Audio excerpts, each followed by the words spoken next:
ये gun carriage पराग square की तरफ बढ़ता हुआ, लोगों के हाथ में पोस्टर जनरल रावत का, लोगों के हाथ में ट्राई कलर, जनरल अमर रहे, और दूसरी तरफ पराग स्क्वायर की तस्वीरें जहां पर जनरल रावत के अंतिम संस्कार की तैयारियां पूरी की जा चुकी हैं और अब से बस थोड़ी ही देर में ये गन कैरेज पराग स्क्वायर पहुंचेगा, जहां पर मेरे दो सहयोगी लगातार आप तक वहां से तस्वीरें भी पहुंचा रहे हैं और इंफॉर्मेशन भी पहुंचा रहे हैं।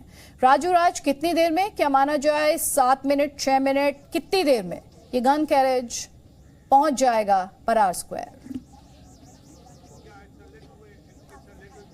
देखिए, अभी लगभग 3:22 का हुआ है और मुझे ऐसा लग रहा है कि जिस तरीके से सड़कों पर हुजूम है, भीड़ है उनके अंतिम दर्शन के लिए, 4 बजे के करीब यहाँ पर उनकी अंतिम जो यात्रा है वो समाप्त होगी, यानी जो उनका शव यात्रा है यहाँ पर पहुँचेगी और उसकी पूरी तैयारियाँ, अदिति आप देख सकते हैं, पूरी तैयारियाँ कर ली गई है। तमाम बड़े अधिकारी सेना के वो यहाँ पर मौजूद हैं, जो विदेश से आने वाले नेपाल, बांग्लादेश और श्रीलंका से तमाम जो सेनाध्यक्ष हैं या फिर उनके बड़े सीनियर अधिकारी वो यहाँ पर पहुँच चुके हैं। और जो समय रखा गया है 4 से 4:30 के बीच, जो उनको अंतिम दर्शन के लिए, पुष्पांजलि देने के लिए, श्रद्धांजलि देने के लिए वो समय रखा गया है, जिसमें से आधे घंटे का समय रखा गया है उनके परिवार वालों के लिए और आधे घंटे का समय तमाम वीआईपीज़ के लिए। और दूसरी तरफ यहाँ पर रूट भी लगाया गया है, जो वीआईपी यहाँ पर आएंगे यहाँ पर उनके लिए रूट लगाया होगा कि या नहीं, लेकिन रूट जरूर लगाया गया है। तमाम पुलिस अधिकारियों से बात हुई है।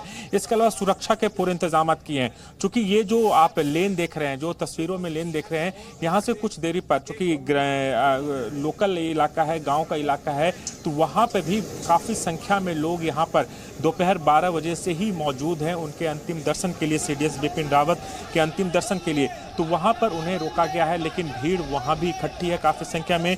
सड़कों पर आप हुजूम देख रहे होंगे तस्वीरों के माध्यम से, किस तरीके से दिल्ली की तमाम सड़कों, जो रूट बनाया गया था, यानी दिल्ली कैंट नारायणा होते हुए पराग स्क्वायर पहुंचेंगे, जो रूट तैयार किया गया, उस रूट पे चारों तरफ लोगों का भीड़ है, हुजूम है अंतिम दर्शन के लिए। फूल बरसाई जा रहे हैं उन पर और भारत माता की जय और सीडीएस बिपिन रावत अमर रहे, इस तरीके से तमाम पोस्टर और नारेबाजी लगातार वहां पर हैं। और वैसे ही तस्वीरें यहां पर देखने को मिल रहा है, जहां पर सड़कों पर तमाम जो सेना के जवान है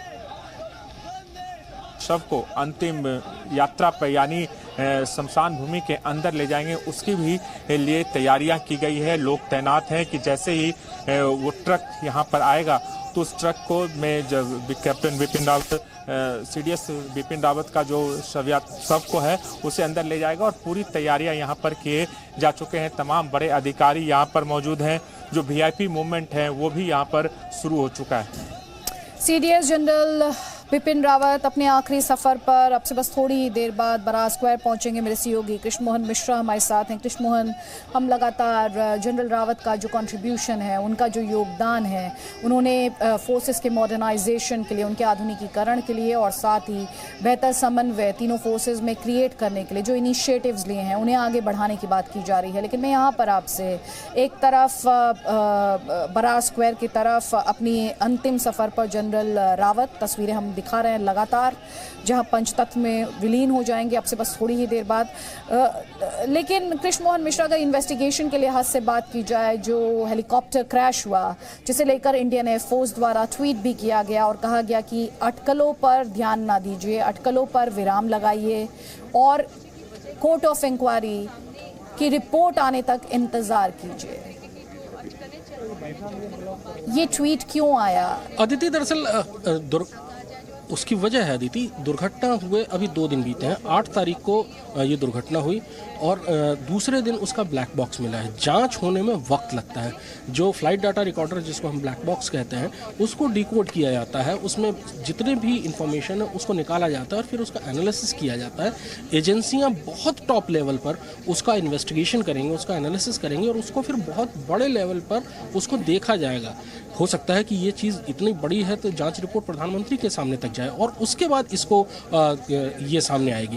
तो अभी पहले ही दिन या दूसरे ही दिन दुर्घटना के कारणों के बारे में डिस्कस करना उचित नहीं है। और भारतीय वायुसेना का जो ट्वीट था वो इसीलिए कहा गया था कि अटकलें न लगाई जाएं, र्यूमर्स न फैलाए जाएं कि क्या हुआ, इस षड्यंत्र की थ्योरी थी या क्या दूसरी जो कॉन्स्पिरेसी थ्योरी अक्सर ऐसी चीज़ों के बाद निकलने लगती हैं, ऐसी दुर्घटनाओं के बाद निकलने लगती हैं, वो न निकले, बल्कि जांच का इंतजार किया जाए। जांच बहुत ऊंचे लेवल पर की जाएगी। जाहिर सी बात है कि ये दुर्घटना जो है chief of defence staff general Bipin Rawat से जुड़ी हुई है। एक सर्विस हेलीकॉप्टर में दुर्घटना में उनकी जान चली गई, तो जाहिर है कि जो इन्वेस्टिगेशन होगा वो बहुत ऊंचे दर्जे का होगा, बहुत आला दर्जे का इन्वेस्टिगेशन किया जाएगा, लेकिन उसमें वक्त लगता है। और जब तक इन्वेस्टिगेशन की जांच ना आ जाए तब तक अटकलें लगाने या अफवाहें फैलाने का कोई फायदा नहीं है।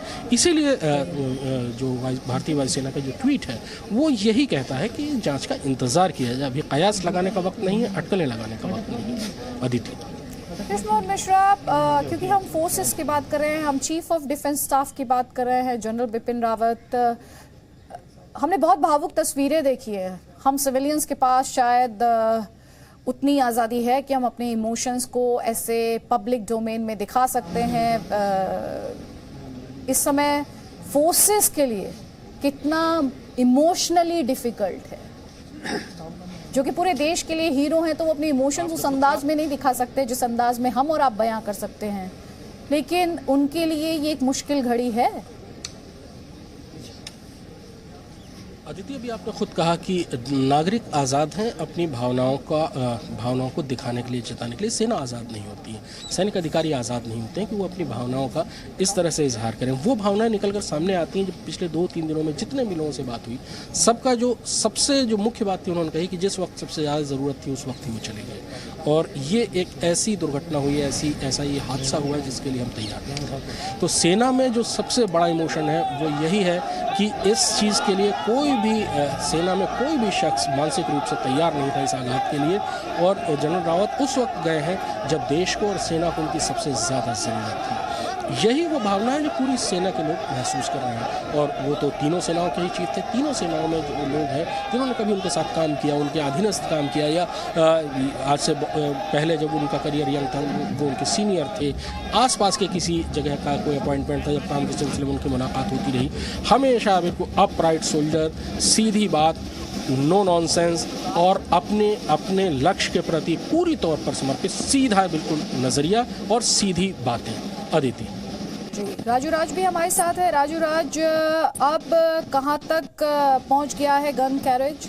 क्योंकि बराज स्क्वायर तक पहुंचना है, पहले 8:30 आ गया था, थोड़ी देर पहले आप कह रहे थे कि 4 बजे तक शायद यहां पर पहुंचेगा। आपके पास क्या अपडेट है इस वक्त? देखिए 3:30 का वक्त हो चुका है और अभी मुझे लगता है कि 15 से 20 मिनट यानी 4 बजे तक जो अंतिम यात्रा है, जो शव यात्रा, वो पूरी होगी। और अभी वो रास्ते में है, लेकिन तैयारियां पूरी हैं। और 10 से 15 का वक्त जिस तरीके से भीड़ उमड़ी है चारों तरफ,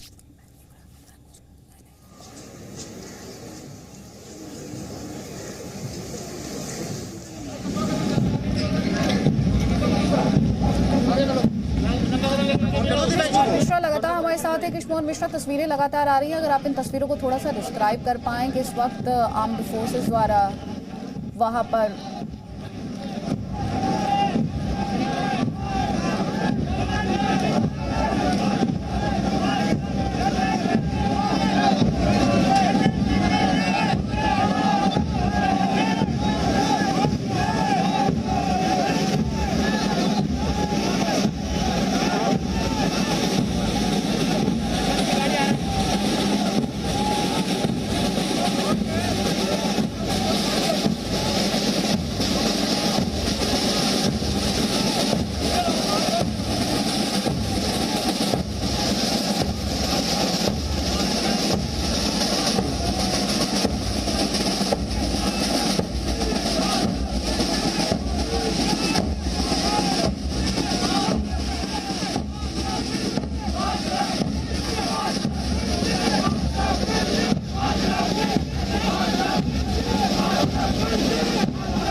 और अभी जो समय है अभी के हिसाब से 4:45 बजे उनको मुखाग्नि दी जाएगी। अदिति, इस वक्त अगर डिग्निटरीज की बात करें कृष्ण मोहन मिश्रा, तो थोड़ी देर पहले हमने देखा राज्यवर्धन राठौर वहाँ पर पहुँचे थे और सिर्फ भारत ही नहीं विदेशों से भी और भारत के पड़ोसी देशों से भी जो डिफेंस ऑफिशियल्स हैं वो वहाँ पर मौजूद हैं। एक बार फिर से हमारे दर्शकों को बताएं जनरल रावत को श्रद्धांजलि देने के लिए कौन कौन से डिग्निटरीज इस वक्त बराज स्क्वायर में मौजूद हैं। कृष्ण मोहन, डिग्नेटरियों का आना अदिति अभी शुरू होगा। डिग्नेटरीज का आना अभी शुरू होगा। जो समय है उसके हिसाब से 3:30 बजे उनके शव को अंदर ले जाया जाएगा और उसके बाद से श्रद्धांजलियों का सिलसिला शुरू होगा और उसमें सैनिक क्षेत्र से भी लोग होंगे, उसके अलावा राजनीतिक क्षेत्र और सार्वजनिक जीवन से जुड़े हुए भी जो लोग होंगे वो इसमें होंगे। अदिति और राजू, आप तक आवाज़ पहुंच पा रही हो तो इस वक्त किस तरह की तस्वीरें? राजू तक आवाज़ नहीं पहुंच पा रही हमारी। कृष्ण मोहन मिश्रा, हम अपने दर्शकों को लगातार ये इमोशनल तस्वीरें, भावुक कर देने वाली तस्वीरें जो बताने के लिए काफ़ी कि कितना भावनात्मक जुड़ाव सीडीएस जनरल रावत के साथ इस देश का रहा, ना सिर्फ डिफेंस फोर्सेस का, वो पहले सीडीएस थे, लेकिन आम लोगों का भी, नागरिकों का भी, और जिस तरह से भारत द्वारा सर्जिकल स्ट्राइक्स किए गए, एयर स्ट्राइक किए गए। विंग कमांडर आलोक सहाय भी हमारे साथ हैं। विंग कमांडर सहाय, इस वक्त जो तस्वीरें हैं वो मन को द्वेलित करने वाली, गन कैरेज धीमे धीमे, क्योंकि बड़ी संख्या में लोग हैं और हर कोई उन्हें श्रद्धांजलि देना चाहता है। अगर आप तस्वीरें देख पा रहे हैं और इन तस्वीरों के बारे में आप कुछ कहना चाहें, और साथ ही ये जो जुड़ाव है, भावनात्मक जुड़ाव, इसके बारे में आपका मैं आपके दर्शकों को बताना चाहूंगा कि अभी जो सैनिक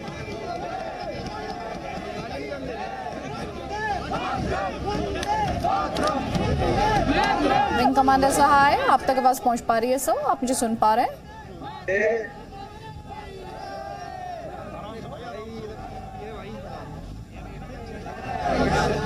विंग कमांडर सहाय की आवाज़ हम तक नहीं पहुंच पा रही है। कृष्ण मोहन मिश्रा लगातार हमारे साथ हैं। कृष्ण मोहन मिश्रा, हम थोड़ी देर पहले कह रहे थे कि आर्मी का सेरेमनी के साथ, डिफेंस फोर्सेस का सेरेमनी के साथ जो एक गहरा रिश्ता है, उसी की एक तस्वीर इस वक्त स्क्रीन पर हम देख भी पा रहे हैं कि सैनिकों ने किस तरह से चेन बनाई हुई है जो सर्विस पर्सनल हैं उनके द्वारा। अगर आप इन तस्वीरों के बारे में और डिटेल में समझा पाएँ कृष्ण मोहन मिश्रा। देखिए, general Rawat chief of defence staff थे, उनका जो प्रोटोकॉल है उसके हिसाब से और जो भी लेड डाउन प्रोसीजर, जो भी तय तरीक़े होते हैं उस हिसाब से उनका अंतिम संस्कार किया जा रहा है और उसी के हिसाब से उनका शव को गन कैरेज पर रख कर लाया गया। यहाँ पर 99 तीनों सेनाओं के 99 रैंक सैनिक हैं जो उनके सामने चलेंगे, फ्रंट एस्कॉर्ट जिसे कहते हैं, वो उनके शव के सामने चलेंगे और 99 ही दूसरे सैनिक होंगे जो कि तीनों सेनाओं से होंगे, वो उनके शव के पीछे चलेंगे। 33 ट्राई सर्विस बैंड यानी तीनों सेनाओं के बैंड का 33 सदस्यीय जो बैंड दल है वो उनके सामने चलेगा फ्रंट एस्कॉर्ट के साथ और वो लगातार मातमी धुन बजाता हुआ चलेगा। उसके बाद उनको अंदर ले जाने के बाद उनके जो तिरंगा है जिसमें जो उनके शव के ऊपर रखा रहेगा उसको 6 लेफ्टिनेंट जनरल रैंक के ऑफिसर, लेफ्टिनेंट जनरल या उनके बराबर के रैंक के ऑफिसर उसको लेकर जाएंगे। 17 तोपों की सलामी दी जाएगी उनको क्योंकि वो सीरियस थे और ड्यूटी मतलब अपनी ड्यूटी करते हुए वीरगति को प्राप्त हुए। उनको जो सैनिक सम्मान है उसमें 17 तोपों की सलामी भी है। इस समय आप देख रही हैं कि बरार स्क्वायर के ठीक सामने जो फ्रंट एस्कॉर्ट है 99 सैनिकों का, वो सुस्त चाल से सामने चलता हुआ नज़र आ रहा है और वो बरार स्क्वायर के गेट पर पहुंच गया है, उस जगह जहां जनरल रावत का अंतिम संस्कार किया जाएगा। ये वो जगह है जहां आज से पहले भी भारतीय सेना के न जाने कितने सेनानायक, न जाने कितने सूरमा, जिन्हें या तो वीरगति मिली या जो अपने बहुत अच्छी सर्विस के बाद, देश की रक्षा के बाद जिनका निधन हुआ, उनको यहाँ पर अंतिम संस्कार किया गया है। बड़ी पवित्र जगह है और यहीं आज जनरल रावत का शव लेकर आया गया है। जो फ्रंट एस्कॉर्ट है वो इस समय बरार स्क्वायर के ठीक सामने है। जो फ्रंट एस्कॉर्ट का अगला हिस्सा है, जिसमें मैं देख पा रहा हूँ कि गोरखा राइफल्स के सैनिक हैं। गोरखा राइफल्स वही रेजिमेंट है जिसमें जनरल रावत ने कमीशन पाया था और पूरे जीवन उसमें नौकरी की। सबसे आगे गोरखा राइफल्स के सैनिक हैं फ्रंट एस्कॉर्ट में, उसके पीछे नौसैनिक हैं और उसके पीछे वायुसेना के सैनिक हैं, जो सुस्त चाल से, धीमी चाल से जिन्होंने बरार स्क्वायर के अंदर प्रवेश किया है। बैंड जो 33 सदस्यीय ट्राई सर्विस बैंड है, उसने इस समय बरार स्क्वायर के जो मुख्य गेट है उसके सामने से उसने अभी पार किया है। इसके साथ भी जो रियर एस्कॉर्ट है, बैंड के पीछे भी सैनिक हैं, जिनके आगे, सबसे आगे जिनका नेतृत्व गोरखा राइफल्स के सैनिक कर रहे हैं, यानी उसी रेजिमेंट के जिसके जनरल बिपिन रावत जिसके ऑफिसर थे। जनरल बिपिन रावत का शव इस समय बरार स्क्वायर के मुख्य द्वार तक पहुंच चुका है। गन कैरेज पर उनका शव रखा हुआ है, जिसके ऊपर तिरंगा लगा हुआ है।